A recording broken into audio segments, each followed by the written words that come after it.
Welcome to Lasting Impressions with Lauren, the podcast where we explore the art of making a memorable impact in every encounter. I'm your host, Lauren Hanna, Director of First Impressions at Real News PR.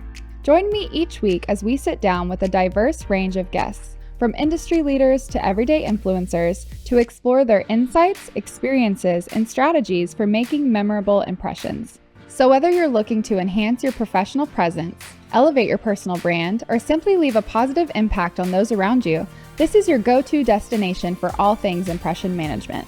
Get ready to be inspired, informed, and empowered to make every interaction count. Welcome to the podcast where impressions aren't just made, they last.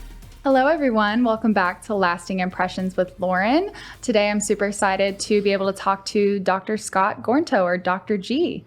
He is the founder of Auxano Counseling, psychotherapist, and many other credentials. Welcome to the show, Scott. Thank you for having me. It's good to be here. Awesome. How are you doing today?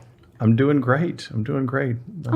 Yeah, I'm doing good. Super glad Really good to be here. I'm glad to be able to talk with you. Yeah, me too. Thank you for coming. Yeah. So I just wanted to start off, I guess, by, like I said, very impressive mix of credentials. But what initially sparked your passion to want to get into counseling and help people on such a personal level that you do? Yeah. I started out in college at Baylor and ended up studying psychology, speech communications, religion, and went to grad school and studied theology and psychology. So I really was fascinated with a couple things. One, neuroscience, and then two, just even at a young age, just the soul, the human person, and being able to produce change and have meaningful conversations and being able to help people at that level. And I had some opportunities to do things in the financial service industry as my dad was in and work with his business. But I really felt like I needed to do some work that felt like this particular work had a lot of meaning to me. And helping people has a lot of meaning to me. So that's really what led me initially to do this. Yeah. And so you went to Baylor, but you've been practicing here in North Texas for over 2 decades. Yeah. So what brought you to North Texas? Yes. After I went to Baylor, went to grad school out in Los Angeles, was out there for 3 or 4 years, and then moved to Dallas in around 99 time frame. And what originally brought me here was several things. One was friends, because a lot of folks that I went to college with, were living in the Dallas area. And then two, I had an opportunity to work here and had some work opportunities. So I came here to do that and started my counseling practice and that sort of thing, and worked in a couple group practices for 5 years each. That was about 10 years. Then I've been in private practice for almost 15 years now. Wow. Yeah. Congratulations. Thank you. So have you noticed any major changes since you've been in counseling and how people approach therapy? Yeah, that's a really good question. I would say that when I started therapy, there was a real big push for how our families impact our lives. Kind of a family systems theory was something that was really big in the 60s, 70s, even 80s and 90s. But with managed care and insurance and paying for sessions, that's really longer term therapy. So there was really a push for more CBT, cognitive behavioral therapy, because that's more shorter term. So there's been a push for more shorter term work. And I've also seen kind of a divide of just in the field from some folks who take insurance and some folks who don't take insurance, and how that whole thing goes. But in terms of topics within counseling, I would say that, there's been, certainly we just, you see it on Instagram, you see it in our social media, right? You see it around the culture of just the level of anxiety that's increased, not just through COVID, but even prior, addiction issues that have increased, but also some real headway in neuroscience and some of the things that we're understanding about the brain, which are just fascinating, and the impact of that, the way we can have an impact on the brain, kind of the neuroplasticity, and so that's been remarkable. Some of the studies that have come out, some of the neuroscientists that are out there, and some of the work that they've done. So I've seen quite a bit of that, and I think there's been more of an acceptance of therapy, right? There's before it was, as you may recall, it was more like for people who, the thinking was that people who really need therapy, right? They're sick and they need to get well, right? And now I think people view it more as personal development, and it's not necessarily, I mean, there are some folks who are in need of healing in some way, but a lot of folks come into me and they see me, and they've even said this to me, they see me almost like a personal trainer for their brain. So, it's just a part of the rhythm of their life, right? They work out several days a week and they come into therapy once a week, once every other week sort of thing. So those are a few things that come sort of top of mind as you ask that question. Yeah, absolutely. Well, thank you for answering. And as you were answering, I was thinking too, because you first said, there's a lot of increase in people with anxiety, increase in addiction. I kind of almost see it as, I feel like there was a lot of addiction, a lot of anxiety. People weren't as open about it. Yeah. And I think it really provides a lot of comfort in sharing stories, and people feel more open to share theirs when they hear people being more open about what they're going through. Yeah, there seems to be more of an acceptance of being vulnerable and not having it all together, and just being honest and about your journey. And I think that's a real positive thing for our society. I mean, absolutely. So yeah, I would agree with you. I think that's good. Perfect. And you wrote a book called The Stories We Tell Ourselves. So what's that about, and how would you say that the stories that we tell ourselves in our mind affect our relationships and mental health? Oh my gosh, that's a good question, but we could spend a lot of time on that. Not just because I wrote the book on it, but just that second part of the question, how does it affect our lives? I mean, our internal narrative about what we tell ourselves about ourselves, our relationship with ourselves, our belief systems about ourselves, what we define as reality, what we make up about other people, what we tell ourselves about people's intentions. I mean, go on and on and on and on, right? This impacts massively our mental health, whether we get, I mean, it's certainly not the cause for depression or anxiety, but it's one of those things that can enhance or exacerbate anxiety or depression. So, I mean, I would say that's a big deal in terms of the internal conversations. I mean, that's one thing that I've learned in doing this work, not just as a practitioner, but as and a clinician, but as just a human being, that I try to apply this to my own life, right? And I've always seen my journey in therapy as something that I do myself. It's not something that I've never thought of this as a job that I'm doing to go learn something just to help people, perhaps selfishly, maybe unselfishly at the same time. This journey has been one that's very, very, very embodied for me. So I've spent a lot of time in therapy myself. I would never go to a therapist who has not done therapy themselves. I've done a lot of personal development, a lot of training, a lot of spiritual and emotional development. So I think that has a massive impact in terms of these internal narratives. It's almost everything in terms of how we view our reality, our sense of peace. Absolutely. So the book, though, came out of really a specific kind of layer or nuance kind of piece of, because you could go on, you could talk about the stories we tell ourselves in so many different areas, but let's say that or what I did is I focused on one particular kind of part of that, and that is the anxiety that comes when we make up narratives, when our brain doesn't have all the information. We text a friend, they don't text us back in a certain amount of time, right? Or whatever the boss texts us, at Friday at 4 and says, I need to meet with you Monday morning. We have all sorts of narratives and a lot of these are more fear-based, because underneath all this is we want to feel safe. I mean, our brain's sort of highest value is to feel safe and secure. So it will fight for that. It'll make up it doesn't like blank space. It wants to fill in the blanks. Right. And so we get anxious about that, and so some people are able to manage it better than others. Some people who already have anxiety, and that goes on and makes it pretty difficult. But so the book is about why that happens. What are the causes? What are some of the ways to work through that?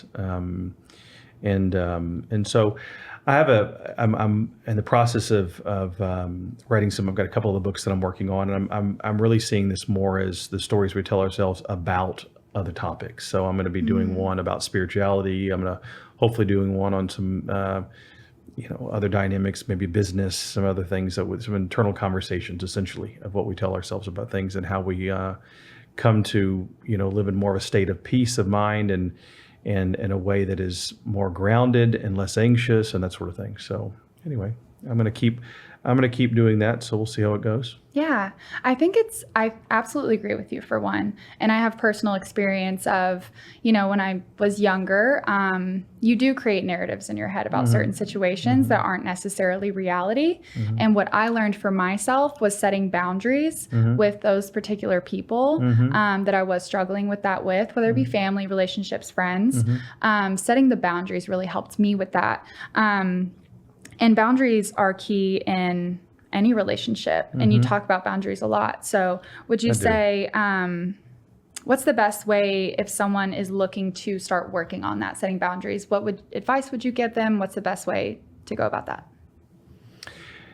I would think I would ask if we were sitting down together, I would probably ask them a question along the lines of, do they recognize that they have a tough time saying no, or do they have difficulty with conflict? If there's avoidance of conflict, or if there is some anxiety when it comes to saying no to something, and they have a difficult time with that, or people-pleasing behavior, these sort of things. So those kind of questions would be good for them to ask themselves, right? And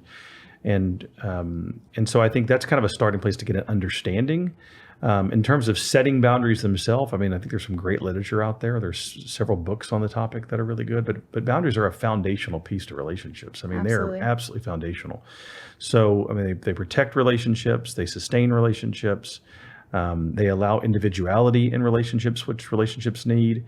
And so that's one of the things I really value about boundaries, because there's so much talk in the field of couples therapy in particular about getting closer. You got to get closer. You got to have more intimacy. You got to do it. And we've sort of lost this individuality, this separateness, this ability to be able to stand on your own 2 feet and have good boundaries and that sort of thing. So I would say reading some material out there, asking some of these questions, maybe sit down with a therapist if it's something that they really struggle with.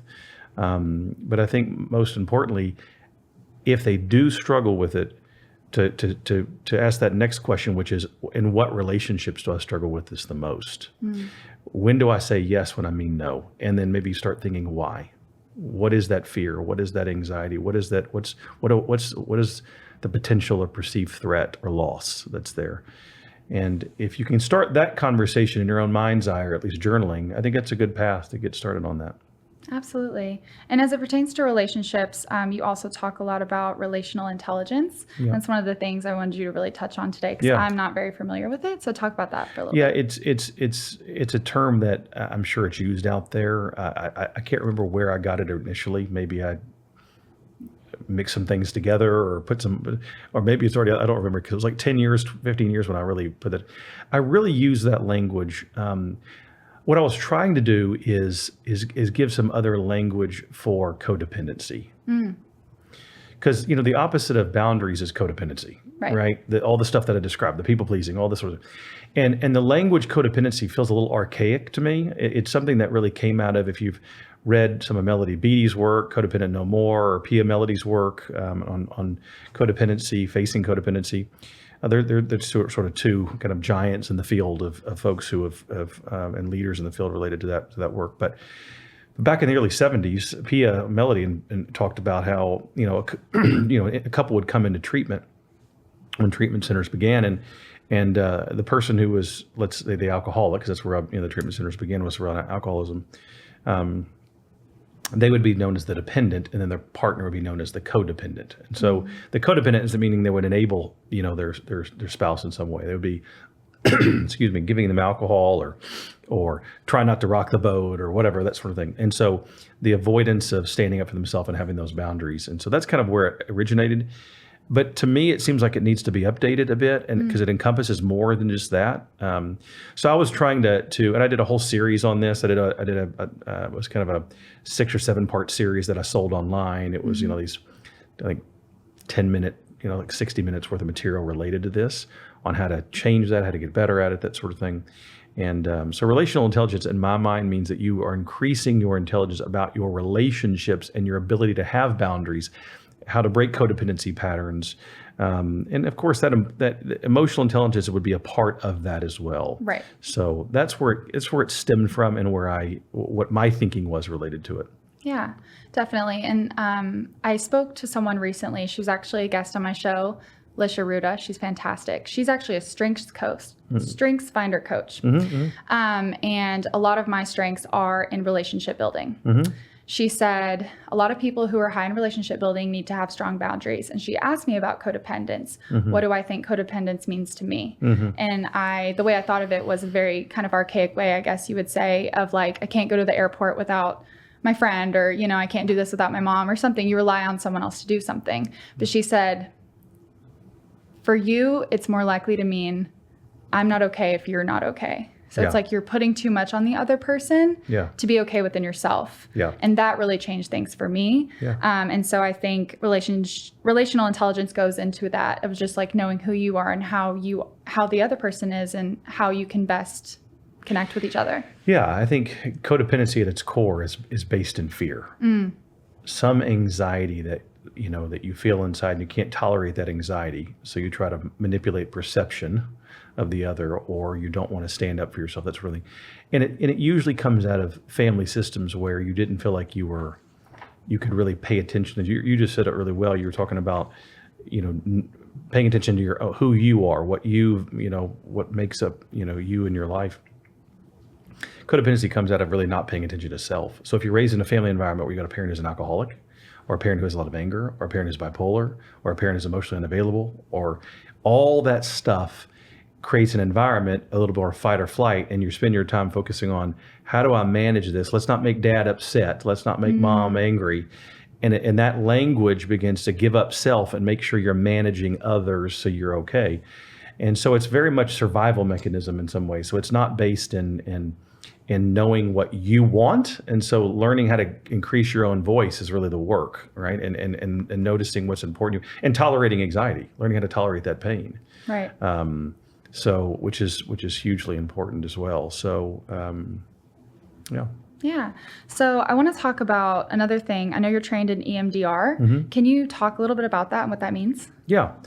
EMDR is a trauma-based therapy. I would call it a memory-based therapy. So if a person comes in and they say, look, I keep getting triggered, right? That's language that we use a lot in this day and age. It's kind of popular language, kind of like, attachment theory and narcissism. And these are sort of buzzwords that are out there, right? Gaslighting, these are the ones that we hear all about, right? But they're real. Certainly. Buzzword, they're popular, they're becoming more on the surface, but yes. Yeah. So, when a person gets triggered, they'll come in and say, I had this situation happen recently that I was triggered, right? Like, for example, this election, there's going to be, a few clients that have come in this way that have been triggered by some of their own trauma history. And then the election kind of played a role in that for them in some ways as well. Now, or it could be a variety of things that go, but now we're dealing with a memory-based work at that point, because what they're saying is, I am triggered based on a past event. And that past event is still so present in my life that it becomes in the present. It literally goes from the past into the present in my mind's eye and affects me, psychologically, physiologically, and so on. Right. And so, as a result, EMDR is there to, because of all that, the emotional intensity, EMDR is there to help reduce two things. It's really two-step process. One step is to reduce the intensity of the emotion. So when I think about that memory, as I do EMDR work, that memory, it doesn't change, but my attachment to the memory, my emotional attachment, the intensity of my emotional attachment shifts. And secondly, what it does is it changes the way I view myself. Because typically when you go through some type of trauma in your life, it's the event that happens, and then you add to it, it's also the what you tell yourself about yourself. So for example, somebody who is, let's say, sexually abused at a young age, they've gone through that experience, so that's bad enough, but they also go through, something's wrong with me, right? Or it was my fault, I should have done something. Or some other language that's based in shame or control or choices or some other safety, something that is an internal conversation about where they see themselves. And so you've got a double whammy there. EMDR treats both. And so the structure of it is where you can do eye movements or tapping, and the eye movements where you follow a light. So all that is It's not about the tapping and talking about the light. It's about the eye movement. When we move our eyes back and forth, we're activating both sides of the brain. That's all that we're doing. So if I'm tapping both legs, I'm activating both sides of the brain. When you activate both sides of the brain while you're thinking about that memory, and while you do the process of EMDR, the memory comes up more present. And if you can tolerate some of the intensity of that, and you can deal with it, the brain will Drano, kind of like, for the soul sort of thing. Wow. Drano, it pushes it through, and there's a healing. I've done it myself. It's been effective in my own life. I've done it with clients over the years. It's very, very effective. Of course, there's wonderful trauma therapies out there these days. But I would say, some of your top neuroscientists, Bessel van der Kolk, is one. Body Keeps the Score, his book that came out a few years ago.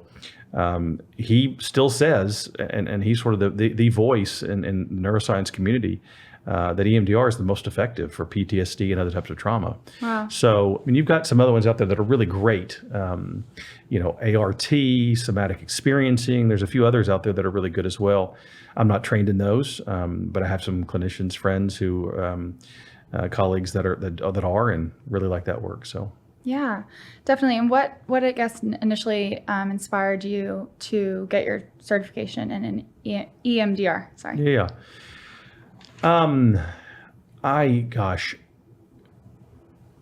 At this stage of my career, I'll probably keep doing more training. I don't know if I'll do a training like I've done the last 20, 25 years. Every time I've gotten a new credential or new training, the beginning of that is I have a wave of clients that come in that I want to help, that I know I need more training in that particular area. I see. So I go in to get more training. Right.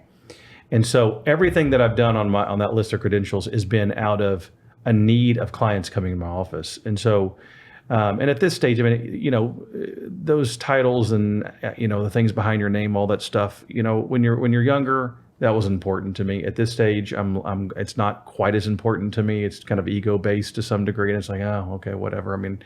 We're not that special, right? So, but I think more than anything, it's been of just helping people who, I just didn't have the training in them. You go to grad school and you have one class in sex therapy.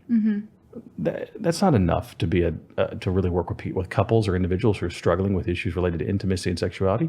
Or we have one class in addiction. So you're not. There's just not enough. And so a therapist who does not just continuing education, which is required by the state, but really does credentials and works towards getting these extra trainings, can offer clients quite a bit. Absolutely. So, yeah.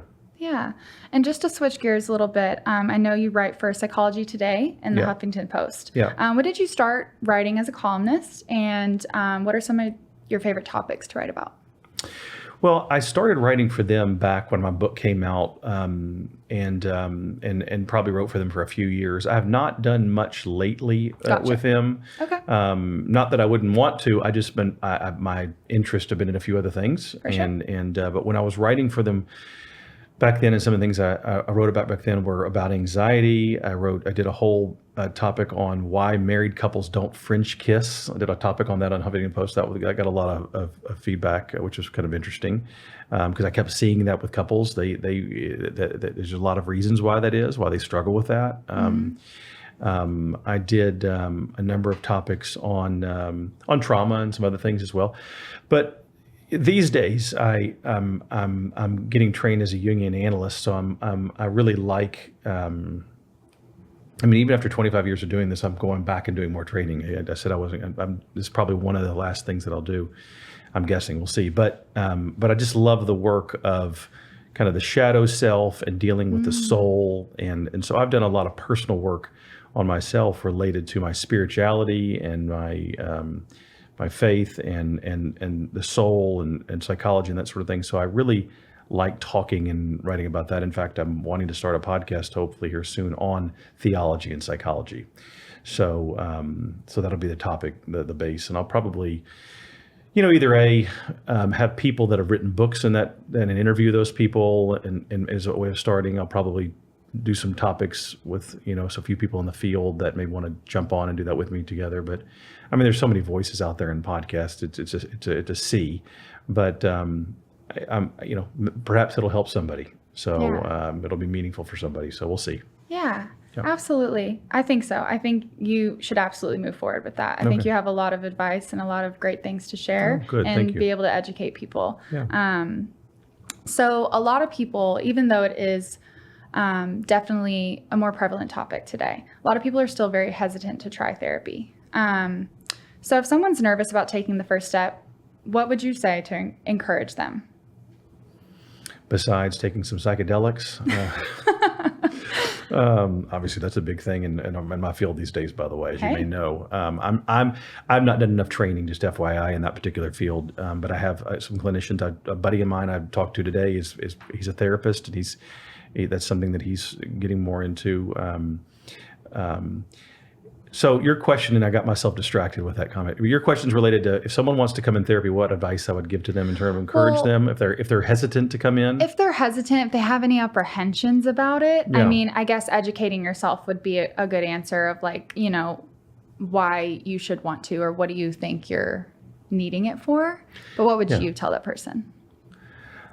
I would say that I've not met a human being yet who doesn't have areas that they could grow in. And relationships have a way of exposing those parts of ourselves. I mean, we're the healthiest people in the world, but as soon as you get into a relationship, you realize you're not as healthy as you thought you were. Right.